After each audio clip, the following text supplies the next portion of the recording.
اعوذ باللہ من الشیطان الرجیم، بسم اللہ الرحمن الرحیم۔ پیارے دوستو، آج ہم آپ کو مجلس کے کفارے کی دعائیہ کلمات پڑھاتے ہیں۔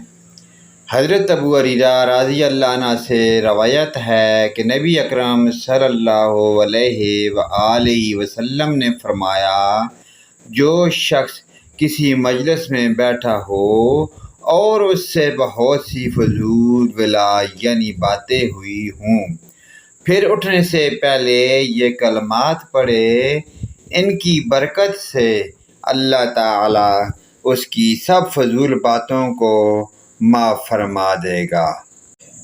دعائیہ کلمات سماعت فرمائیں۔ سبحانک اللہم و بحمدک، اشہد ان لا الہ الا انت، استغفرک و اتوب الیک۔ اے اللہ، میں تیری حمد کے ساتھ تیری پاکی بیان کرتا ہوں۔ صرف تو ہی معبود برحق ہے، تیرے سوا کوئی معبود نہیں۔ میں اپنے گناہوں کی تجھ سے بخشش چاہتا ہوں اور تیرے حضور میں توبہ کرتا ہوں۔ اللہ پاک کی ذات ہمیں جزائے خیر عطا فرمائے۔ ویڈیو کو لائک اور شیئر ضرور کریں۔